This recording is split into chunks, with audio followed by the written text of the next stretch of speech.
Welcome, everyone. I'm Francine Allen, and I'm a registered dietitian and medical affairs manager at Nestle Health Science.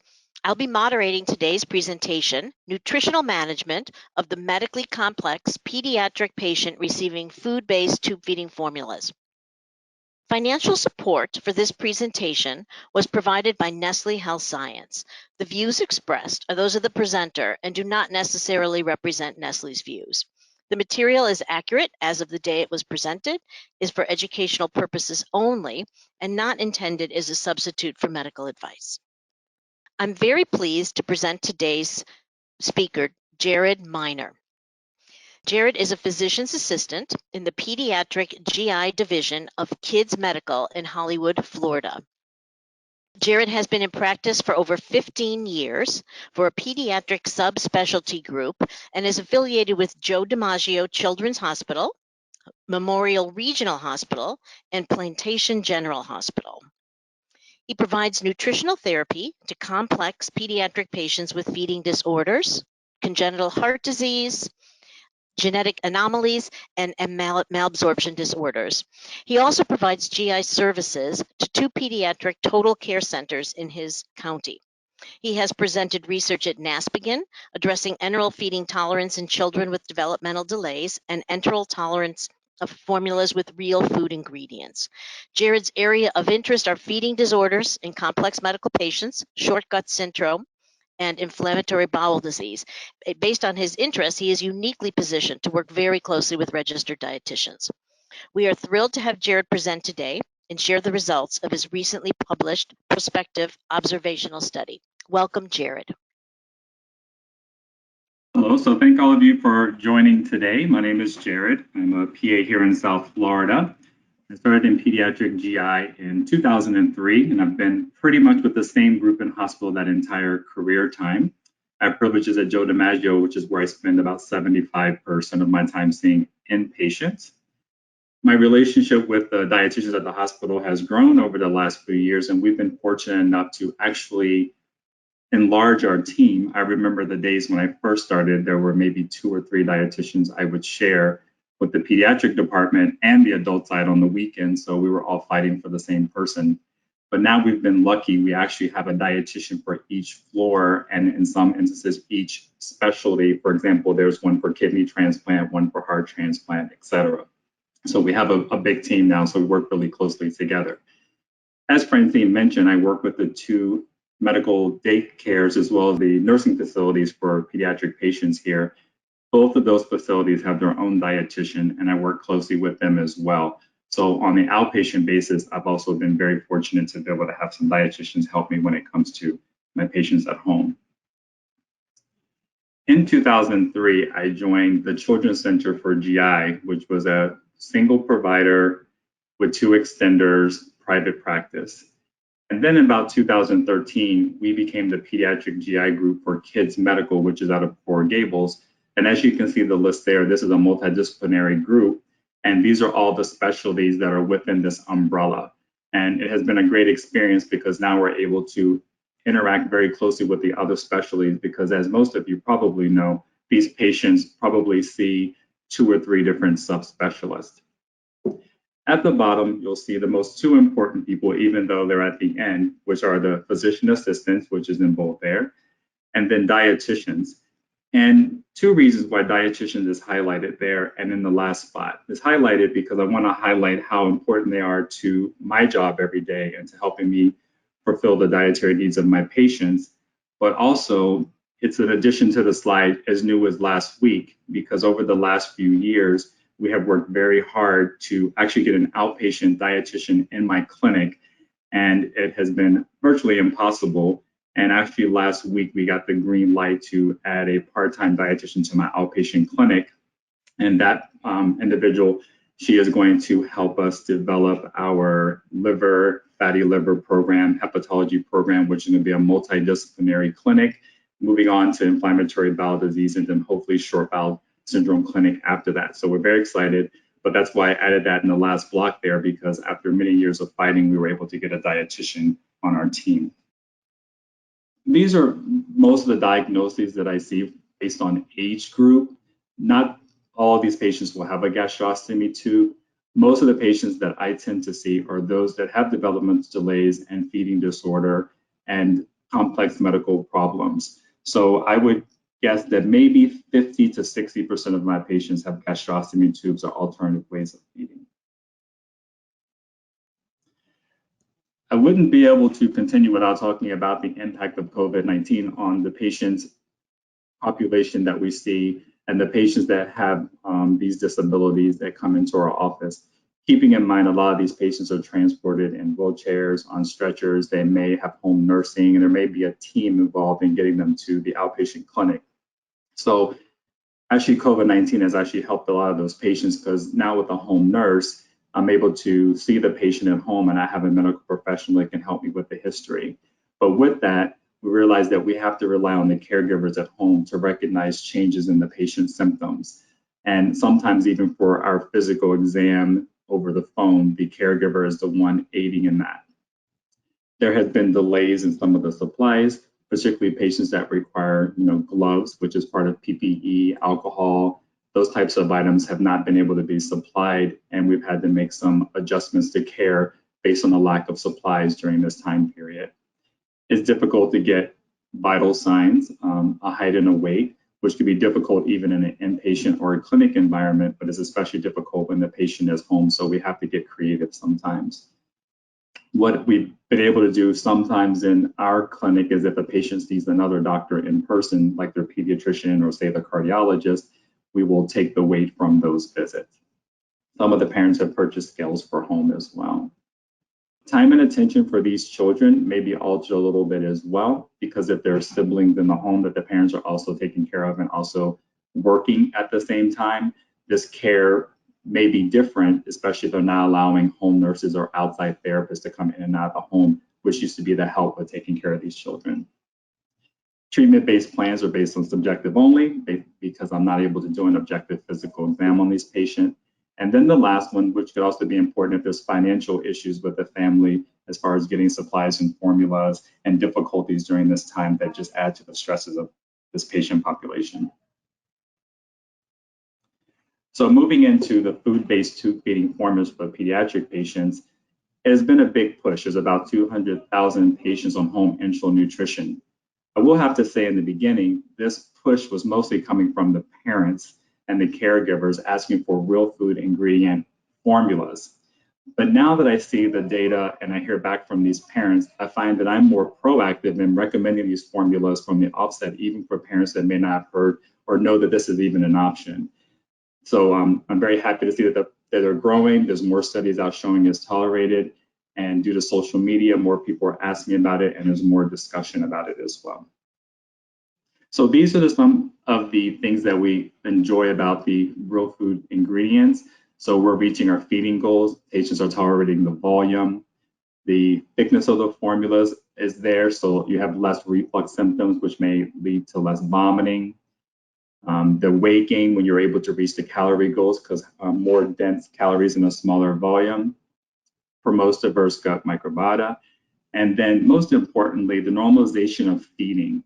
This came from a roundtable in Pasadena, and some of the dietitians that were present at that roundtable felt that the real food ingredient formulas kind of normalized feedings for these G2 patients and also helped transition these patients over to oral feeds later, since there was real food involved. These are a few of the studies that at your leisure you can take a look at to show the compelling evidence of how these formulas are tolerated very well by patients. Here go a few more recent studies since 2018 till now that show the improvement of symptoms. So just to highlight a couple of things, you'll see the upper GI symptoms improved in mostly all of these papers. Upper GI symptoms will be things like feeding tolerance, lack of reflux or vomiting, and getting in the total volume. There's some improvement in some of the lower GI symptoms as well. Most of the time that's described as constipation, diarrhea, or inconsistent stool pattern, maybe some distension or cramping. So we find that this has been a great addition to our choices for parents to have these feeding regimens. One thing I would like to bring to your attention, if you just look down at the bottom for Johnson in 2018, when you look at the report from the author on this, she had mentioned that only 49.3, which is about half of the parents in that study, used healthcare providers as oversight, and that 50% of the patients were not using real food ingredient formulas because of lack of knowledge or the time constraints. So, of course, we've talked about the benefits of real food diets, but I also find it striking that she mentioned that because there's parents that may be doing it, but we're losing half of the patients oversight. So maybe we have to, as healthcare providers, be more proactive that when parents make this change or transition over, that we continue to be actively following them, getting the regimens that they're using to make sure that they are, making changes under our supervision. And then if we look at that HARAN in 2019, which is the top study listed here, although the ER visits for upper respiratory infections were not statistically significant, she did note there was a reduction. So I'm kind of wondering if we followed this longer or saw more patients, that potentially the tolerance of these formulas would decrease the ER admissions for upper respiratory symptoms from reflux, overfeeding, or patients that may regurgitate or have upper respiratory symptoms. Then we can move on to look at some of the pros and cons of food-based tube feeding. So on the pro side, family-centered care, the family feels more a part of the formula selection nowadays. So we always give them the options and let them have their input. Reduce diarrhea and constipation. So these formulas can help with both of those. I believe in my practice, I probably see more patients that have constipation with traditional enteral formulas versus diarrhea, but they both are present. Reduce gagging or retching or reflux symptoms that could become of the higher thickness of these formulas. Easier to accommodate multiple food allergens. So if patients are, say, blending their own foods or using a combination of commercial versus blender-right foods, we could adjust it based on patients' allergy profiles or food feeding tolerances. Decrease in healthcare utilization. If there are any medications or laxatives used, those can be reduced if you have a higher fiber content in these foods. More involvement with your registered dietitian. So again, here, if you're inpatient, we have a dietitian visit. So along with a GI consult is an automatic dietitian consult as well. We have an outpatient dietitian, which by prescription, depending on diagnosis, we're able to get you in to see an outpatient dietitian. And then, as I mentioned earlier, we've been lucky that now our clinic will actually have our own dietitian in our office, which is going to be quite wonderful for our patients. Increased likelihood to transition to oral feeds. The real food-based commercial formulas, as well as the blenderized diet that the parents use, are more palatable, they smell better, and patients are able to maybe transition over to oral feeding a little bit sooner because they actually smell the formulas and the blenderized food, and it's more palatable for the patient. The family can consume all the food, so parents that are blending their formulas, they can give their children the same foods that they're eating, which me being in South Florida, which is quite diverse, there are lots of foods that parents often ask me, can they incorporate into their child's diet? So we're always trying to find a way to make them do that. And of course, that goes to the next line of bonding rituals. And then also the formulas feel more natural to the patients, and the parents feel more comfortable with giving real foods. There are some drawbacks though. It's not going to be 100% without problems. So I have had some issues with it clogging the tube. So parents find they may have to add more water or dilute the formula to get to go through the gastrostomy tube. Sometimes a small change in the French of the tube may help. I haven't been successful in getting all of these formulas through jejunostomy tubes. Of the GJ tube, the lumen seems to be kind of small. So it takes a lot of water to get it through the J tube. More time consuming, especially if parents are preparing a portion of this food when it comes to preparing blenderized diets, calculating the food volumes out, maintaining the variety, and then if the parents are doing a majority blended diet, then multiple trips to a dietitian to make sure they're getting all the needs met. It takes more time to prepare those as well. There's a shorter hang time. Some of these real food blend formulas do not stay in the bags for longer periods of time. So if the formula is not delivered in 2 hours or less for some of these formulas, then it has to be discarded, which could become very expensive. The thicker viscosity makes it more difficult to administer, but we talked about that by increasing the diameter of the French of the gastrostomy tube. These formulas tend to be a little bit more expensive, so you may have some issues with reimbursement as well. So now we'll move on to my study where we did meeting nutritional needs for enteral-fed patients with neurological impairment. So what we did, we had 21 patients that were fed via a gastrostomy tube. All the patients had some type of developmental delay. The patients had to be on their standard enteral formula, tolerating it well, and then we would transition them over to a real food ingredient formula for a course of 7 days. The caregivers then would follow a log, returning to us after the 7 days, and we'll reassess the patient and how well they tolerated the formula. Again, all the patients had to be stable on their previous formula prior to being changed. And then we relied on the caregivers, mothers, fathers, the home nurses, to fill out the log of how they felt the patients did each day of the 7-day period. So the different types of formulas for home enteral is the standard commercial formulas. So those are the formulas we use prior to patients enrolling into my study. Then we have food-based commercial formulas, and that's the formula in the study that we transition patients over to. The other option would be homemade blenderized foods and commercialized blenderized foods, which we'll talk about later. Those two were not included in the study. So for these patients, again, they all were tube-fed between the ages of 1 and 13 could be enrolled. I believe our youngest patient was 2 years old, and 90% of the calories had to come from the gastrostomy tube. So they had to have 10% or less by mouth. They were consented on day 1. We recorded the information on day 1, which is with the patient on their previous enteral formula. So we collected their stool frequency, their general health, and their symptoms on their standard formula for day number 1. And then the next 7 days, the patient was on complete pediatric. The caregivers had a log each day. They would log the gastrointestinal symptoms. They had a little chart with pictures for stool consistency, and then their subjective view of the mood or general health of the patient for that day. On the 8th day, they returned the log. We did the vital signs of the patient, saw the patient in the office again, and collected the logs back. Here go the characteristics of the patients that were on our study. All of them were developmentally delayed. You can see the list there of the other diagnoses, keeping in mind that most of the participants carried multiple diagnoses. The only one that all of them had was, of course, a developmental delay. And like I said, the youngest patient was 2 and went up to the ages of 13. There was 12 boys and 9 girls. From this slide, I just wanted to share with you. So this is from the tolerance assessment that was given to us by the caregivers. And the number of stools didn't change a lot for the patients. But if you look under stool consistency and percent of stools, look at the decrease from the hard to pass stools being at 20% and then going down to 8% on the study formula. And then being described as smooth to soft went from 28% up to 44% when we changed over to the study formula. So I thought that was pretty significant to note the improvement.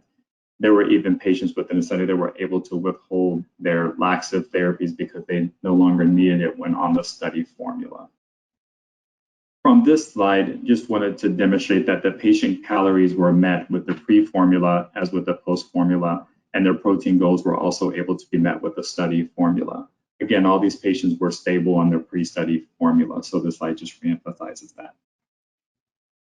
So of these children, 12 children met at least 90% of their calories from the study formula. 8 children were between 59 and 85% of their goal. We realized it was not associated with increase in GI symptoms, and it was very tolerated from the caregiver reports that were given back. The caregivers reported that children's moods were happy or content a majority of the time, and there were no serious adverse effects during any of the patients during the study. And just, I'm sure you're asking about the percentage of patients that did not reach their goal. There was a patient that ended up withdrawing for another reason, but we still collected the data from that patient. The diarrhea from that patient was related to other issues and caused them to withdraw.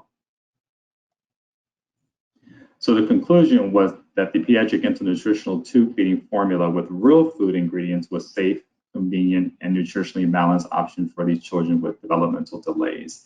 We were able to meet their calorie and protein needs. It was practical. It was easy to prepare for the caregivers. And the parents actually liked the real food ingredient formula because they were able to carry it with them when the children were going to therapies or outside the home. So they were very happy with the formula. I did not have an attachment to this formula, but I wanted to show another example of a low-calorie, nutrient-dense food-based formula where this study showed that you could get rid of the modulars that the patient was on for these patients with lower calorie needs, where you would have to most likely add some type of protein supplement to meet their protein needs. From looking at this slide, you'll see that prior to initiation of the reduced calorie formula, 94% of the patients had to receive a modular, and we listed the modulars there, and it could be a combination of more than one of those as well. And then following the initiation of the study formula, no additional modular had to be added. So when you look at the pie chart, you'll notice that the large blue section, which is 73% of the patients, met 100% of their goals with just the formula alone. The green part of the pie chart is 21%, and they reached 95 to 99% of their calorie goals. And then the smaller light blue section will show you the 6% of patients that fell a little less than 95% of their calorie goal on the study formula without the modular. And this is another study about the transition to tube feeding formula with real food ingredients to a pediatric patient, but this patient had intestinal failure. So for this study, patients had some small bowel surgery, which gave them intestinal failure, and they transitioned over to a real food ingredient formula to monitor the consistency of stools. So this was a retrospective chart review of these children. They all had to be greater than the age of 1, and they all had to be on gastrostomy tube feeds, whether it be continuous, bolus, or combination. The indications were diarrhea or inconsistent stooling patterns. And these 10 children, all with about average bowel length of 48 centimeters, were enrolled into the trial. So what they found, 9 of the 10 of the children tolerated the transition to the real food ingredient formula, where 7 of the 9 children had their intact colon intact as well. And I think it's important too to see the average age of successful transition was at 29 months, and then being able to be transitioned to 100% by approximately a little bit over 2 months. Any of you have worked with patients with intestinal failure, so to get anything accomplished in a 2-month period of time is pretty remarkable. So for their conclusion, a commercially available tube feeding with real food was cost-effective and nutritionally adequate means of providing nutrition to the patient with intestinal failure. And then transition 1 year of age from an elemental formula to tube feeding with real food was well tolerated. Keep in mind, these patients did have most of their colon, and they had an intact ileocecal valve, which is important.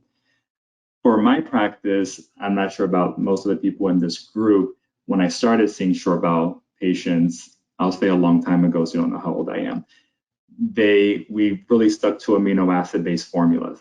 And I kind of stuck with that for many years, but this study was really nice to see that maybe we don't have to stick to just amino acid-based formulas for these patients with intestinal failure. So I really like this study for that reason. I have a case study number 1. So this is a patient that's kind of dear to me. It's a short bowel patient that I follow, that I've known since birth. So he was born with jejunal atresia, intestinal obstruction. His first surgeries were the colostomy mucus fistula, then he was reattached. So he was left with 22 centimeters of proximal small bowel, 6 centimeters of distal. He had an intact ileocecal valve, which is remaining. And I met him approximately the 1.5 month of life. We managed his total parental nutrition, and we managed his neonatal cholestasis. So just a quick note, patients in our facility that are born premature, their initial short bowel is managed by the neonatologist and the neo-dietitian. GI is called in a month or so before discharge planning so that we can make the easy transition to me managing the TPN outpatient with a registered dietitian with our outpatient pharmacy. So we kind of do it as a transitionary stage so that when the time the parents are going home, they're used to working with the outpatient group and the outpatient pharmacy for managing a TPN, as well as transitioning to a new dietitian as well. So then we move over to 5 months of age. The patient was at that point on total parenteral nutrition for 18 hours a day. He received his intralipids Monday, Wednesday, Friday, and I had him on an amino acid-based formula. We had only successfully gotten up to 7 mLs of formula continuous at the lower 20 calories to keep the patient at less than 6 stools per day or from stooling out. So he went home on that regimen. By 14 months of age, we had been able to actually start to reduce the hours of TPN and was able to discontinue it. we were continuing the formula alone. We had a 24 kilocalories at bolus, and we were reaching his enteral calorie and volume goal every day via the gastrostomy, keeping the stools below 6 again per day, electrolytes stable, etc., and continue to follow. But as you can see, at 16 months, 2 months later, I wasn't doing very well with the height and weight. So then I was getting concerned that potentially we would have to put the patient back on total parental nutrition because I didn't see the weight moving forward. I liked that he was having less stools a day. So then we tried adding a modular, and a small amount still caused an increase in stool frequency. So we were unable to get above the half a teaspoon per feeding. And when it's not listed here, but per feeding was 3 times a day. We only did it for the breakfast, lunch, and dinner meals. But it started to increase the stool frequency. So that wasn't quite an option. 34 months, there's a big gap in there, but we took some data out, but we kind of moved forward. The weight started to go up a little bit. But then I thought, let's try to put him on a commercialized blended organic whole food formula. And we started him with 3 pouches per day. And he did really well. The stools never increased over the 3 per day. They were soft. His electrolytes stayed normal. He wasn't stooling out. He was eating a lot more by mouth as well in combination to these 3 packets per day. So he was doing really, really well. And then a lot of social things happened, COVID, etc. So that's why you see a big gap between 34 months and 5 years. So I have not actually seen the patient in a while. I've only been able to telehealth with the family, but they are absolutely attached to their blenderized food. So they're not going to any other type of format. He still receives his 3 pouches a day. His height and weight are still going up, and he's doing really, really well. So this SureBiotics baby actually did great going directly from an amino acid-based formula right to the commercially blenderized without any kind of transition. It was just a stop and a start within the same day. And he did really, really well. And he never ended up back on total parental nutrition. So as we talked through the study, we saw the different examples of patients that may be completely on blenderized diets or 100% of their calories being on these formulas. And we know they're tolerated by the evidence that we've seen in the slides and the studies that we mentioned before. But I wanted to show you a couple of examples of patients that may not be getting 100% of the calories or where these could fit in other ways. So for this patient, which was a 4-year-old Hispanic male with cerebral palsy, fed through a G-tube, initially was at home with the parents who were the caregivers. So when you're home with your parents and they don't mind spending hours at meal times, then that's okay for patients that enjoy to eat but just have extended feeding times. So they enrolled him in a medical daycare, but the medical daycare did not have the ability for extended PO feeding trials, even though the patient enjoyed it. So what the parents noticed when they came to me, that the baby's weight was going down. So what we have realized is that he wasn't able to finish the amount of parade food to meet his calorie goal. So what we did, just to not take away his eating by mouth with the peers at school, is that we added the commercial food-based tube feed formula to be given through the G-tube after his oral session at school.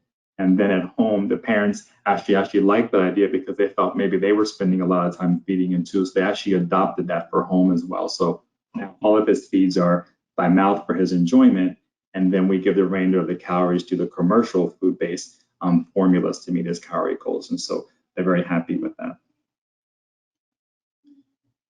Here's an example of a little girl, so a 6-year-old Haitian female that had an injury that left her neurologically devastated. And so she receives 100% of her nutrition via her gastrostomy tube. The family admitted that even though they love blenderizing foods and making their own real food diets at home, that there was not a lot of variety. And oftentimes they would prepare larger meals and it would be the same meal multiple times given to the child, but they would prepare a larger volume. So I got worried about, the vitamins and minerals, the balance of this routine diet that didn't have a lot of variability and not a lot of fiber in it. So what we did with this family is we added in the 2 containers per day of the real food ingredient formula. And I felt like that was going to help us fill in the gaps where the parents didn't really have a lot of variety, and it worked out well for them. And then my last example would be a 9-year-old female who was fed through a G-tube as well. This patient, the issue was more of the high calorie. The patient was quite spastic, so the calorie need was pretty high. And even though she enjoyed having some of the formula by mouth or the purees by mouth, it just was not a way to keep up with the calorie needs that she had. So she had a fundoplication for her reflux, she had a gastrostomy tube.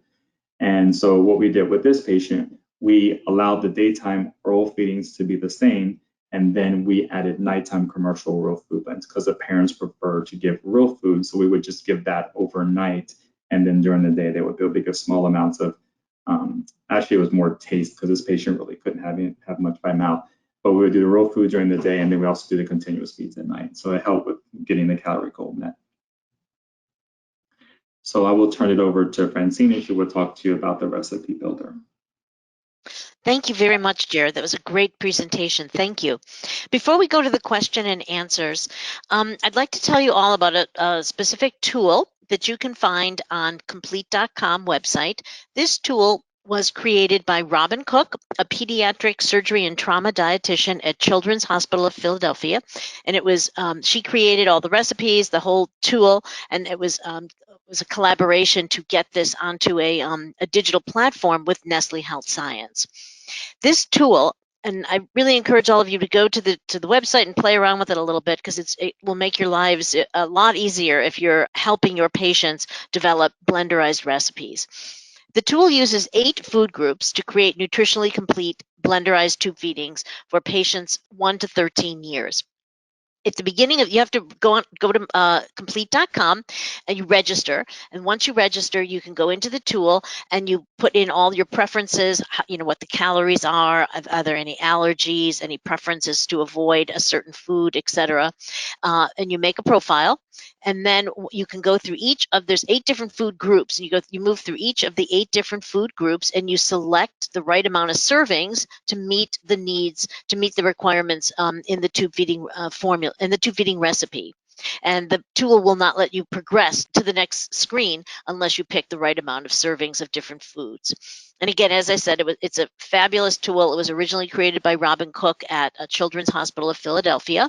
It is a free resource. I do encourage you to take a look at it online. This is just a little profile. You go on, as I said, you make a profile, how many calories you need, if there's any allergies, lactose intolerance, nut allergies, etc. Put in all the information. Then it allows you to go to the next slide where you start building the recipe. And you, like I said, you move through 8 different categories of foods. And you pick a certain number of foods from each of these categories. And then at the end, it creates the recipe. It tells you exactly how many mLs it is because each food was tested to see how many mLs it creates once it's blended. You can save it into a recipe box. You can send it to a caregiver, grandparent, whatever, and it'll also create a shopping list for you. So I just encourage everybody to take a look at the tool. I think you'll find it very helpful. Okay, so let's take a look at Jared again. Thank you very much for this terrific presentation. Let's take a look at some of the questions that have come in thus far. One participant asked, could you provide recommendations on diluting blenderized formula for patients whose tubes clog if it remains if they're giving the formula in its undiluted state? Okay, so what we've been able to do is, so parents initially will mix some water with the formula to help dilute. And there's not a measurement that we use. We just tell them to add enough water to make the formula, the viscosity less and make it go through the tube. But what I've also done is then I have to separate the volume out. So we've pre-calculated the water volume for the feed. So for example, I'll just use 100. We'll tell the family not to make the 100 at one time. So maybe they'll make 50 cc's of the formula, mix it with the amount of water we need, give that volume, and then prepare the second part of it again. That way the hang time is not increased. And that usually has worked with parents giving it through the gastrostomy tubes. I have not had a lot of success with doing it through the J portion of a GJ tube because the lumen is small and you have to add a lot of water. So I really have stuck to just J tubes or G tubes, but not the GJ. Thank you. With short bowel patients, do you check vitamin labs as well? And if so, how often? The answer is yes. And actually, for short bowel babies, even when I transition them off of their total protein nutrition, I leave their lab frequency the same. So when they're on TPN, I work with the dietitian and the pharmacist at my home pharmacist, and we have a schedule. So every week we get the metabolic panel, CBC, triglycerides if they're on intralipids, which I don't use a lot. We're more into SMOF now. And then we start moving in the vitamins, minerals, and trace elements, and we cycle them all every 3 to 4 months so that they're not all being done at the same time. And then once patients are more stable, then we probably could individualize that and stretch it out to maybe every 6 months for those, depending on how well the patient is doing. But when I wean the short bowels off of TPN, have them just on enteral feeds, initially I keep their lab frequency the same as far as checking all of those labs. Okay, thank you. How do you educate parents who prefer to choose their own ingredients recipes that may not be nutritionally balanced? Well, that's tough, but I'm just straightforward with them and I'll let them know the difficulties that come with trying to do that alone. And so there are going to be some deficits, and I try to explain to them. There was a phase, I believe that parents must have all been in a chat group, where I was writing prescriptions for these special blenders that insurance would pay for, and parents were in this rage about everyone doing their own food. And then I think all those blenders must be in the closet because all of those families have come back and they're now on prescription commercialized real food formulas. But I tell them they can do it, but we'll get them set up with a dietitian to help them get through the process of what they need to do. And I think once they dive into it and realize the complexities of trying to do 100% of their own blenderized diets, I realize that they understand they're going to need some help along the way. So like the last examples I gave you, we let the parents still do that. And then myself and the dietitian, we help fill in the gaps with these commercialized formulas as far as making sure the vitamins and minerals and things are balanced, and we kind of follow them. From the study I mentioned that was not mine, where only 50% of the patients are even seeking out help from their healthcare providers. Whenever my patients bring that up, I'm more of the active role of reaching out to them about the changes they've made. Are they keeping up with the supplemental formula to their blenderized diet? Are they making changes? How successful the days are going? Are they getting the volume in? We're following the labs, of course, to make sure that their vitamin and mineral levels are staying where they should be. But just a good conversation with the parents and with this population to see them a lot. So I think we just develop a good relationship and we go back and forth and we work it out together. And now that I'm gonna have an outpatient dietitian, I'm gonna have someone else do it for me. Thank you, Jared. That takes a lot of stress off you. That's great. You mentioned in your presentation about improvement in oral aversion when using food-based tube feedings. Can you explain that a little bit? Some of the real food blended commercialized formulas actually have a nice aroma and a nice taste. One of them tastes like soup. And so I think when the patients are getting gastrostomy fed and they smell that, and then it's also offered to them by mouth, I've had the patients start to actually want to try it by mouth. And they actually showed signs of enjoyment when those feeds were running. So the parents use it as real food, so they're more apt to offer it by mouth. And the patients are actually enjoying it by mouth. So when you have the same formula that you can give to a gastrostomy tube, but also through the mouth, that makes it very easy for the parents they'll have to pick two separate diets. Thank you. Appreciate that. Thank you. What is the best way to transition from infant formula to a real food blended product? Well, when I see the patient, I usually just make the transition. I don't make a rule of 1 day or 2 days or reintroducing. As you can see in my short bowel baby, I went right from amino acid to a completely blenderized diet, and the patient did well. But if the patient in their history or concerns with the parents may have had reactions to previous formulas, may have been on multiple formulas, any reason for me to believe that there could be a potential for intolerance, those patients I may introduce at a slower rate, maybe add 1 feed per day, and then 2, and then 3, and then kind of move them into transitioning that way. But a lot of times I'm just pretty aggressive and I just say, okay, mom, we're going to change the formula, and we just change right over. And patients typically do well. Okay, thank you. And I'm assuming there's another question about the safest way to transition from a standard formula to food-based. So I assume it would be the same type of practice, perhaps transitioning out 1 feeding at a time. Correct. Well, okay, let me go backwards. So if it's a standard formula going to a real food blend formula, then there would be no reason to suspect any intolerances. So that would just be a transition. If they were coming from a hypoallergenic formula, then those patients would be the ones that you'd be more concerned about doing a tolerance and moving the feeds in gradually. Okay, thank you. We had a couple of recipe builder questions here. Can the recipe builder be accessed in Spanish? Not at this time, but we are looking into it. And somebody was wondering how we count the purees toward the fluid goals. The tool was developed with the USDA database as far as nutrient content of specific foods, so the water content is provided that way. But when the recipes were created by Robin Cook at CHOP, there was a chef who actually took all the different foods and blended them to see what their volume was when they were blended. So the volume is based on that, and then the water content is based on the information in the USDA database. Let's see, someone here is asking that they've been told by their home care company that blended formulas don't work with pumps, so they discourage it with using with J tubes. Do you use the commercial formulas or the home blended formulas with a pump? Commercialized formulas will work in some of the feeding pumps. And what we've done, most patients have, by this age, probably have a 14 or 16 French tube, and they work well. There are a couple companies that did call and the pumps would continuously beep. And then we would just change to a different brand, or we would have the parent add just a little more water to make the formula thinner, and the pumps would function fine. Home blenderized diet that the parents prepare, they generally have to use the syringe, and they use a little pressure through the syringe, but not the feeding pumps. Those hadn't worked well.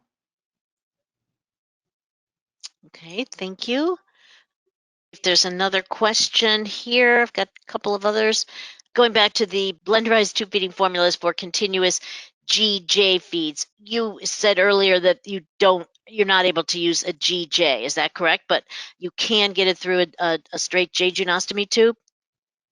Correct. If you have a straight jejunostomy tube, most of the time that's actually a G tube. It's just that the location is different. So you can get them in a 14 or 16 French, and it will work fine. But the GJ tube, when it comes as a combo, the lumen of the J tube seems to be a little bit smaller, and that's the part that gets clogged. But if you have an independent J tube, that lumen can be changed, and that one would function well. Okay, thank you. How about patients in the hospital? Are you using any blenderized tube feeding formulas there, either in a regular unit or even those who might be in the PICU? So no, on our formulary right now, we don't have any of the real food blends or real food ingredient formulas on formulary in the hospital. So unfortunately, if you're on that at home, the parent would have to bring it in, and then we can administer it, or you have to change over to one of the formulary formulas until you're discharged. Okay. What about vitamin and mineral supplements for your patients who blend their own formulas at home? Yes. So we monitor them again. So for parents that are doing it at home themselves, they have to see a dietitian. So we have a scheduled visit with the dietitian and myself. I usually come after their visit so I can cheat from their note. And then we add in those supplements as well. Okay, great. There's one question about when patients go from a standard formula, to a home or commercially blended food, would you ever first introduce one ingredient at a time to ensure tolerance? But it sounds like from what you said that you're pretty comfortable if they've been on a standard formula, you're pretty comfortable moving them over to a food-based formula. Absolutely. So unless I've had a reason to believe, so if patients have had, like there's a family history of allergies, the patient have multiple formula changes in infancy, a history of eczema, reactions to other things, then yes, that would be very important to introduce one thing at a time. And parents can generally buy the stage 1 baby foods and introduce each of the ingredients one at a time. Or if they're already blenderizing their own food at home, the parent will most likely already know what foods are tolerated and which ones are not before we change. But in particular, most patients, they don't have to try the ingredients separately. Okay. There's another question here about the recipe builder. It doesn't give a breakout at the end of all the vitamins and minerals in the formula, but when the recipes were built, it was meant to meet all the DRIs for children 1 to 13 years old. If the blenderized formula that is chosen does not meet calcium or vitamin D requirements, then at the end it does say that a supplement for calcium or vitamin D is needed. Unfortunately, there's a lot of questions about reimbursement, but it's really not a topic we can talk about in a CE webinar, so I won't be able to address those. Other than typically, if it's determined that the patient will do much better on a blended feeding, commercial blended feeding, typically there's letters of necessities that you can get from each of the companies that makes these formulas that the doctor or dietitian can fill out and then submit to the insurance companies to help with the reimbursement process. Letters of medical necessity are typically needed for that. Thank you, Jared. That was excellent. Really, really great information. Thank you. So, on behalf of Nestle Nutrition Institute, we hope you found this information useful to your practice. Please enjoy the rest of your day and stay safe. Thank you.